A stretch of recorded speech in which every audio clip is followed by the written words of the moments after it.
Moja kati ya yale tuliokuwa nayo ni kauli iliyotolewa na Hamas wakisema kwamba ni vigumu kuliteketeza kundi hilo na kwamba hata katika mazungumzo na hoja za rais wa Marekani Donald Trump ya kutaka kuchukuliwa kwa silaha za Hamas, bado kundi hilo litasalia kuwepo katika mioyo ya Wapalestina.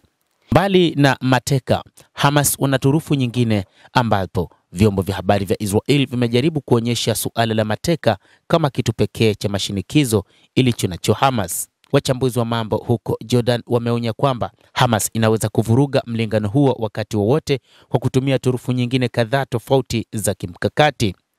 Hata hivyo, wachambuzi wa mambo wanasema kwamba kauli ya Hamas kwamba ni kundi ambalo halitoweza kuvunjika lina ukweli na uhalisia, kwani kundi hilo bado limesalia katika mioyo ya watu wa Palestina, wakiamini kwamba ndio kundi pekee lenye uwezo wa kuiokoa Palestina. Shirika la habari la Fars limenukuu wachambuzi wa mambo wakisema kwamba utawala wa Israel umetambua vyema kuwa haujaweza kuishinda Gaza licha ya kufanya mashambulizi ya kikatili mno kuwahi kushuhudiwa, kama ambavyo wa Israel wanatambua kwamba wapiganaji wa Hamas bado wana turufu nyingi. Moja ya turufu zake ni nguvu za kijeshi.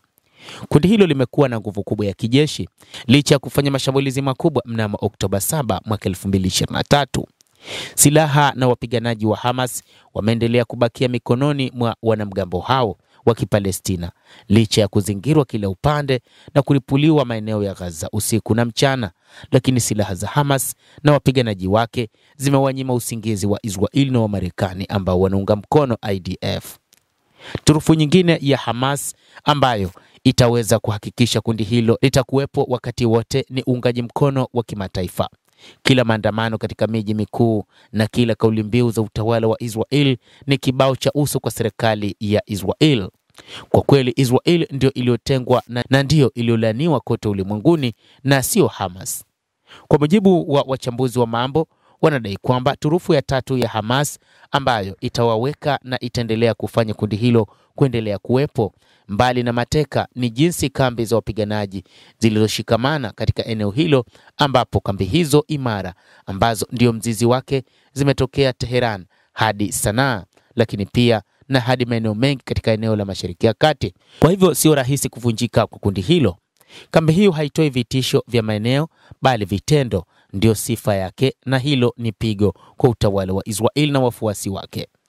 Kundi hilo pia limekuwa likipata uungwaji mkono kutoka Lebanon, hasa kupitia kundi lingine linalofahamika kama Hezbollah ambalo Israel na Marekani wanataka lipokonywe silaha.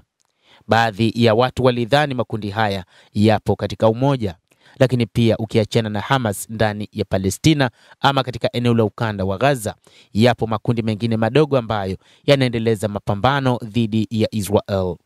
Aidha, wachambuzi wanasema kwamba hiyo ni mifano tu ya turufu nyingi ilizokuwa nazo Hamas na kwamba utawala wa Israel unatambua kuwa jaribio lolote la hadaa litakabiliwa na majibu makali sana. Wapiganaji hao wanasema kwamba wapo katika maeneo mengi katika ukanda wa Gaza na sasa jeshi la IDF likubali kuwa makaburi yao yatakuwepo katika eneo la ukanda wa Gaza. Wapiganaji hao wanasema kwamba licha ya mashinikizo yanayotoka kwa Marekani, hasa rais wake Donald Trump, bali wana turufu nyingi mno na kamwe hawataweza kusambaratishwa, lakini ni imani thabiti ya wapiganaji wa Hamas waliokuwa nayo, hasa kuamini kwamba wanachokifanya ni jihad dhidi ya utawala wa Israel na dhidi ya Mayahudi. Endelea kuwa nasi mtazamaji, lakini usisahau kulike, usisahau kucomment, kadhalika na kusubscribe channel yetu hii ili upate habari hizi kwa mapana hapa The World News. Mimi ni Adam Hussein. Endelea kuwa nasi wakati wote.